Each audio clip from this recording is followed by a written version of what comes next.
Gary Vaynerchuk called him the DJ who inspires people, and Ed Mylett called him the modern-day Napoleon Hill. At 19, he built, then sold a biotech software company. At 22, he was a venture capitalist raising $500K to $15 million.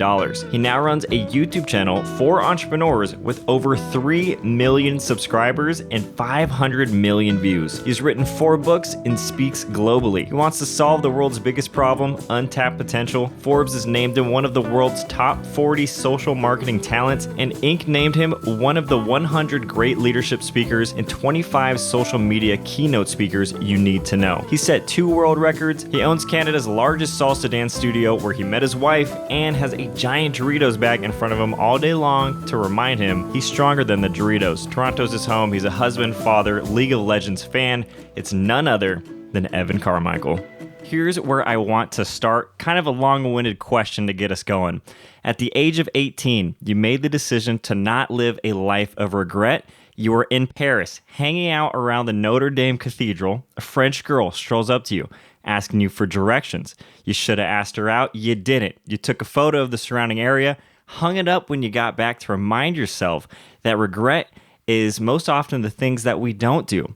What have you seen be the downsides to living a life without regret? Wow. So Nickolas has done his homework. Not messing around. When you first said 18, I thought, oh, he's got it wrong because 19 is when I started my first business. So it's like, I wasn't going to correct you. But then you went to the Paris story, which nobody talks about. So kudos for doing the homework. I like that.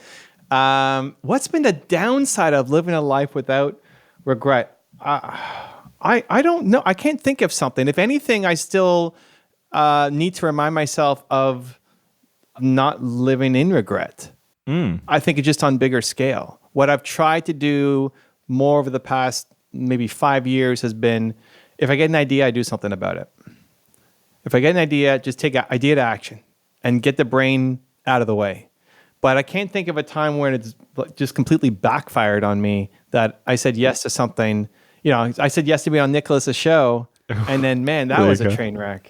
Right. You know, but no, I mean, a lot of great things have happened by saying yes and just not judging. I've become pretty weird over the past 5 years, where I say yes to things that I should not say yes to, and no to things that I should say yes to, and I don't judge myself looking back on it. Even doing, I don't know how we got set here. Maybe you sent me an Instagram message or something. How did this happen? Oh, I slid in your DMs for sure. A big slide. Okay, so you sent me a DM. I mean, people send me tons of DMs about all sorts of stuff, right? There was something in what you sent that, like, I like this guy. Yeah. I don't know if it was a video or a message or like a word that you used or whatever, but there was something like, I like this guy. Meanwhile, today I'm in like back-to-back shows. And my team is like struggling to get my time to do other shows. Right. Right? Yeah. But we're doing this. Yeah. Why? Because, I don't know, because I wanted to. That's why. So, and I just trust the vibe a lot more. And so just trust that when an idea comes to you, to say yes and give it a shot. How long were you thinking about inviting me on before you invited me on? It's a great question. I've been mulling on it for a long time. This is our mutual connection. I interviewed Kevin Palmieri, who is from the Next Level University, and you've been on their show twice. Okay. So since I got in contact with him and he spoke so highly of you, that's how long. So 6 months, 7 months? I mean, I don't think I even looked at your channel or what you're about or whatever. It was just your message and I decided. So I would have said yes 7 months ago. Right. Exactly. Right? It's about taking action, jumping right into it. So you never know. Like this is the thing, and whether it's as big as I might regret this in the future if I don't say yes or ask or whatever. It's also just the mulling things over. Now, again, kudos to you for then deciding to do it, because a lot of people then never do it. They never reach out. They never ask. They never start that business. They never write the book. They never, whatever the thing is that they want to do. A lot of people 7 months later have already told themselves why they can't do that thing. And so you then, congratulations, like you did it. And here we are. And I might have said no, or I might have ignored you, or I said, I hate anybody named Nickolas. Like you never know. Yeah, like you never know when you send something, what the reaction is going to be. Hopefully it's not, I hate people named Nickolas. Yeah, big bias there. But When the energy is right, I don't know. Like just when you have good intent and you send stuff out, it's just amazing how often you get a favorable reply. 100%. I was almost curious because I've heard you talk about the upsides of living without regret, and I agree with all of them. It's like, yeah, you should always send it. You should always like take action, go for it. I was curious if you like found yourself taking on personality traits of like recklessness, like you went way far on the other side, and like discernment was starting to get grayed, the lines were starting to get blurred. Has any of that ever crept into like, I know I don't want to live with regret, so I'm going to go all in on the other side? I don't think that happens. Okay. You know, there's planners and doers, and the planners need to do more and the doers need to plan more. But it's very rare that a planner just becomes a doer and stops planning. Yeah. Right? So there's people who just plan things for years and then they still don't do anything. And there's people who just take action, but they're like all over the place, and tomorrow's a different action, the next is, and there's no plan or strategy, and they end up just running around in circles. Tons of action, but not moving anywhere. You're just running in a circle. And so I think I haven't really seen people move from one category to the other. But whatever category you're in, you need more of that other thing. People ask me about humility. It's like, well, you're humble and all this stuff. It's like, okay, well, I need more bravado. I would be doing my mission more service if I had a little more bravado and ego and look at me and chest thumping. It's taken me a long time to come out of my shell and even say yes to any interview. Like I've done enough of these now, but if this was 10 years ago, I would have said no. I would have said, no, Nickolas, like, or what are your questions? I need to know everything you're going to ask me because I'd be afraid of letting you down or letting your show down. And so I think whatever those personality traits are that you have, I haven't seen people completely move to the other side. And if anything, you need more of that in your life. So, I would think most people need more of the let's not live with regret, because most people live with regret. And there's some few crazy people might have a gene missing or something who like are just insanely reckless and don't care. And maybe they need a little more caution and planning and strategy, you know? So it's the self-awareness to know what you need most. Yeah, self-awareness definitely helps. I'm happy that you brought up the idea of bravado and being in front of people, because this is the best segue I can find into this next long-winded question, because I know with that, your manager, Steve, played a big role in pushing that. So you exit a software company at age 22, and when you're starting the company, you ask yourself the question, who has built a successful software company before? And you snagged a tactic from Bill Gates, and then you made a 13.5K sale. When you started your YouTube channel, outside of your manager, Steve, when you asked yourself the question, who has built a successful YouTube channel before, who did you find to be the most influential? You know, I honestly got distracted for your whole question, so I'm going to have you restate it, because I was thinking, I'm just being honest. I was thinking, where did you find the whole 18-year-old? Because that's not what you just asked me. Here's what's going through my head. What you just asked me, now that's on my homepage, right? Like that's on the homepage as you scroll through. So like, okay, like if that's pretty easy information to get. Yeah. But the 18-year-old thing is not on the homepage, I don't think. I don't even remember the last time I even talked about that. So is that some video you watched or what? How are you doing the research here? We go deep in the archives here. We do deep cuts. I got another deep cut for you if you want to go straight to deep cuts. No, I want to respect, your format and show, but I couldn't help getting distracted by, where did you even get that information? Was it some video that I talked about it? Is that how you're watching some of my old stuff? Because I don't talk about that story very often. I don't even remember it. When you go through enough podcasts and listen to enough guest appearances, it's like the little things that come up that I love to snag. All right, okay, so I said it somewhere. Okay, good. Well, that's good. Well, kudos to you. It stood out. See, I'm glad I said yes to your DM. Here we are having this great conversation. Okay, so your question was, I was modeling success. Steve was one of the people who helped me. Did I model somebody before Steve? The question is, who did you model when you were trying to start your YouTube channel? Because you found a model for your software company. Oh, okay. Was there a model for YouTube? That's when I started losing track of the question and phasing out. Okay. It's better to get clarity than to kind of dumbass my way through trying to get a question. And I'll share a quick Elon Musk story after that I think might be helpful. The two were Daryl Eves and Tim Schmoyer. And I was getting started on my channel. I wasn't having a ton of success, but like nobody was having a ton of success either. There was nobody, again, with 1 million subscribers. And they were teaching people how to do YouTube. They weren't big, and I still don't think they're that big. Tim has since sold his channel, Video Creators, and Wow. Daryl posts every now and then. But they were the only two making consistent content about how to YouTube. And I just watched everything. I just devoured everything they made. And then I reached out to them to try to do some kind of collaboration to get in their network. So I talked about, for Daryl, about I think it was about how to raise capital. And for Tim was about how to get public speaking gigs, stuff that I've done in my business career. Because I was more entrepreneurial and had a business background where they were focused on the YouTube side. And so how can we merge these things together? They have a much bigger channel than I do, but I have wisdom that could be helpful for their audience. Right. And Daryl and I did one collab, and then Tim and I've been on his channel, I don't know, 15 times. There's a whole bunch of videos on his channel. And it got me connected to the world of kind of YouTube experts. So yeah, those are the first two that I modeled. Nice. Now lay it on me, the Elon Musk story. I'm itching. So Elon Musk goes on this major news network. This is a bunch of years ago. And he says that AI is going to kill the world. Like the robots are going to take over everything. And they ask follow-up questions. Bless you. And they're saying like, how's it going to happen? And all these follow-up, and he just keeps saying, I don't know. And as I watch that, these are one of those lessons that it's hard to, he's not laying out, here's what to do. You have to learn by osmosis and watching how he reacts. And the thought that went through my mind is, I hope that, wow, if I ever go on some show and I make some claim and then I don't know how to answer the question, I don't think I would say, I don't know. Right. I feel like I would stumble my way through an answer because that's kind of what you're supposed to do. And so we kind of just had it happen here where I totally lost track of your question because I was still stuck in being impressed that you found out about my 18-year-old story. That then I said, you know what, Nickolas, I don't remember your question. Can we repeat that?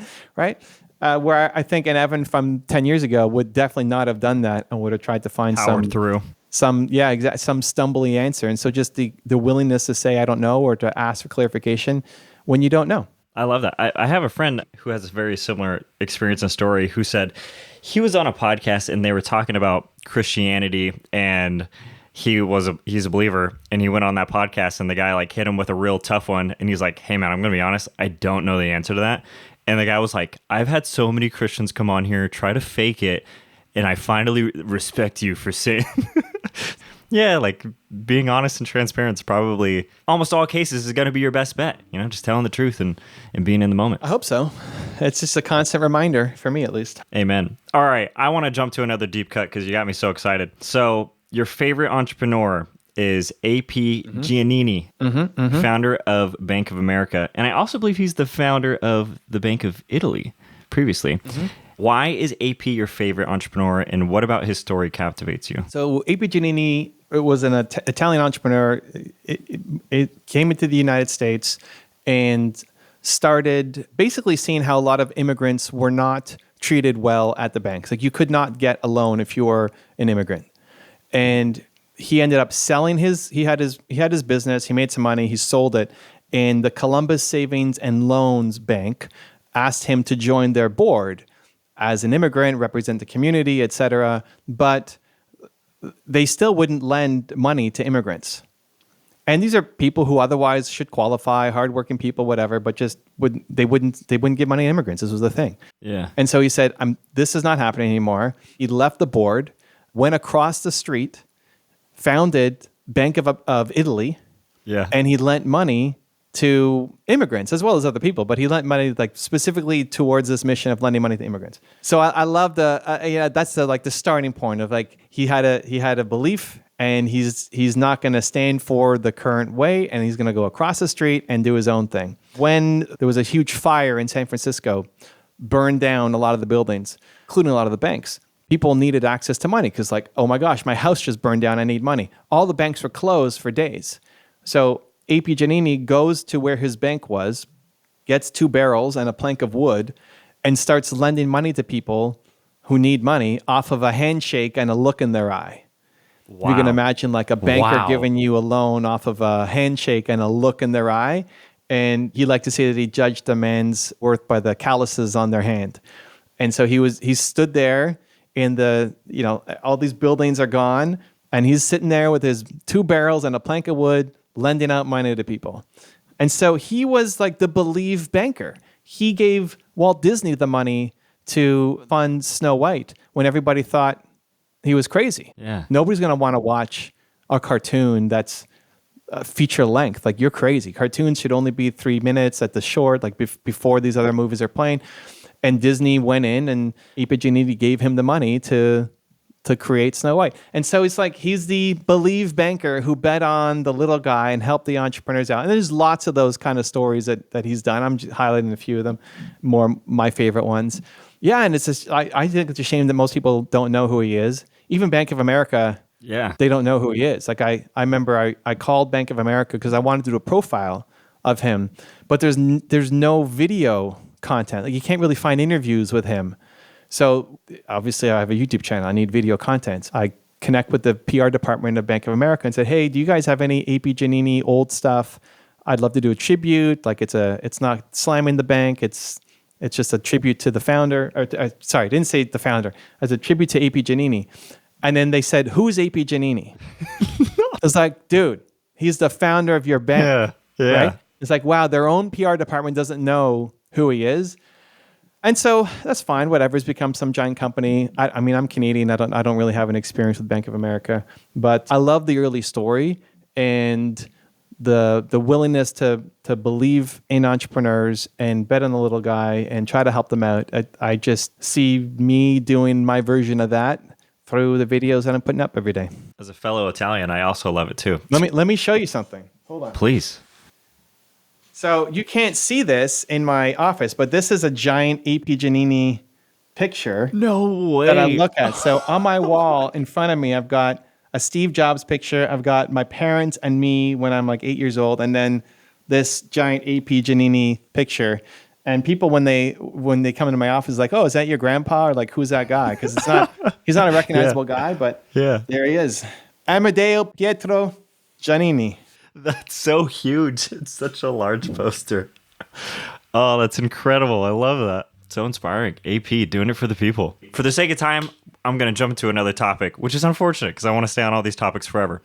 So I've heard you discuss that 80% of the content system is getting people to have an emotional reaction to what you create. What strategies do you have in place to ensure your audience has an emotional connection with your content? You need to have an emotional connection to the content.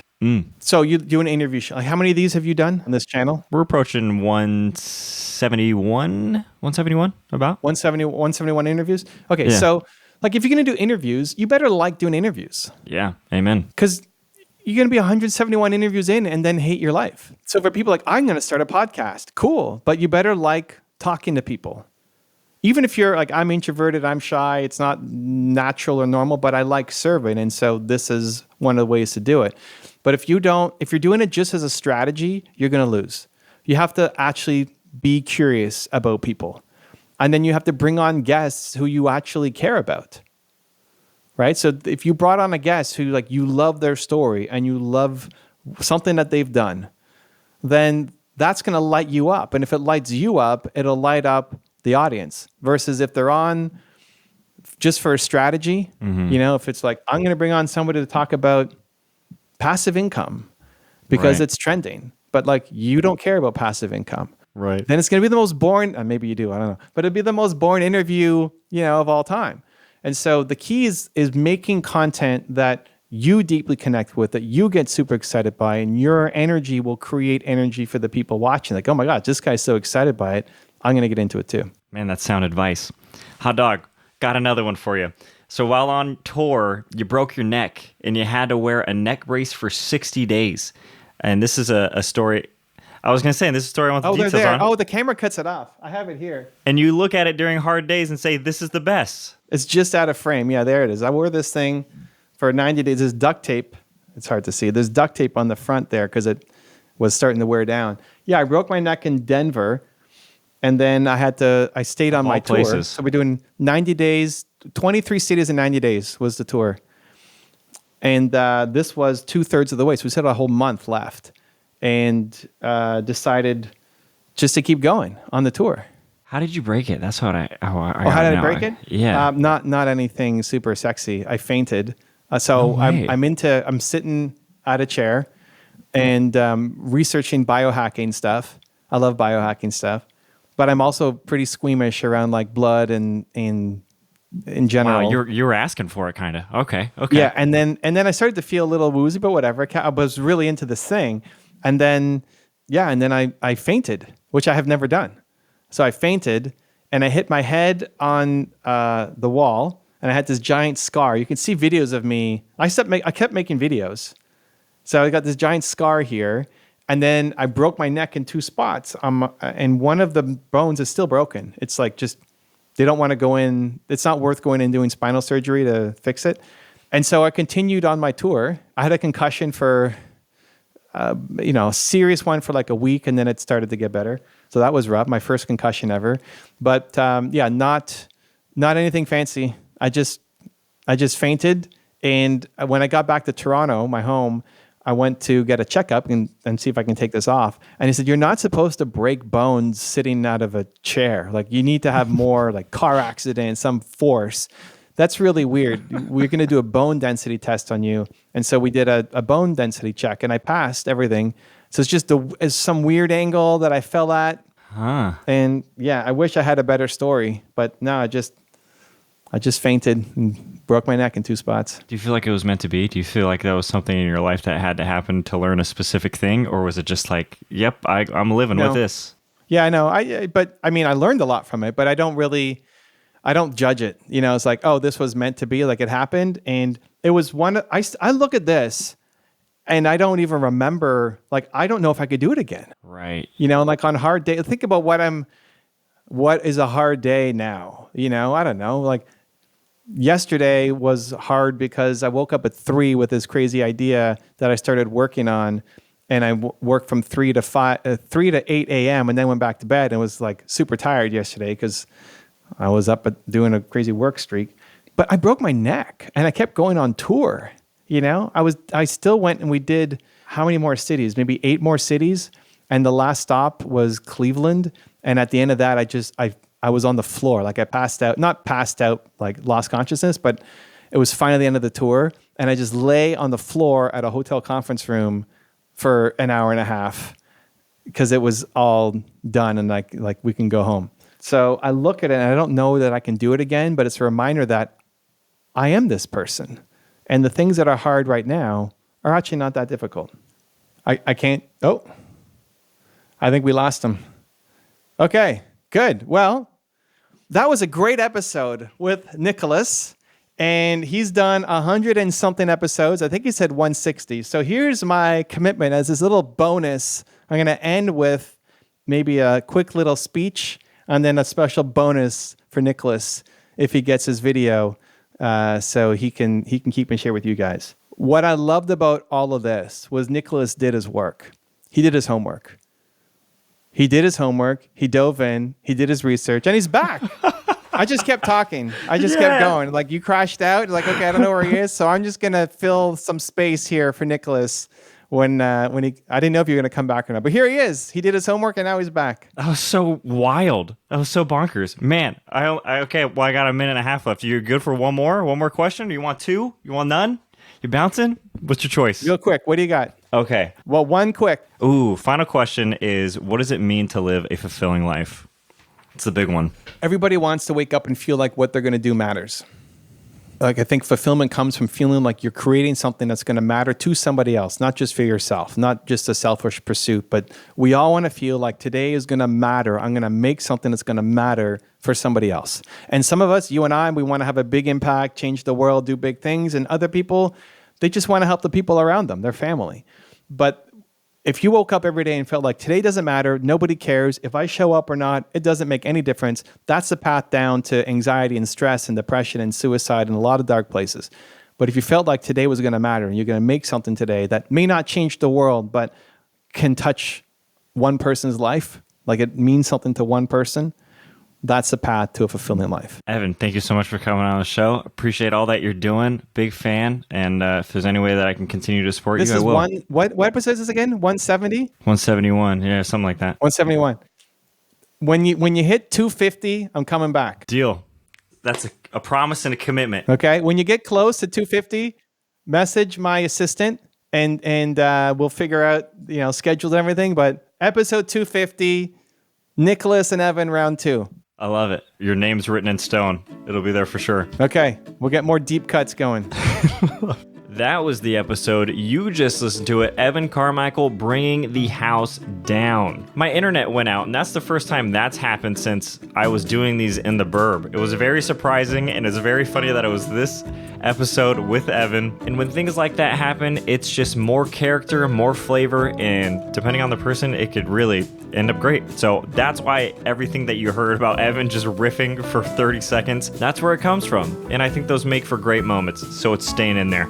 If you enjoyed that episode, you're gonna love episode 149, Adapt or Die, with Chris Doe. It sounds like Chris is gonna attack you. It's not what it's about. It's about preparing your business for rapid change. Go check out that episode if you're in the mood to listen to more. Leave a 5-star review, and please share this episode with a friend that you know would enjoy it or get something out of it. New uploads every Friday at 6 a.m. I'll see you then. Bye!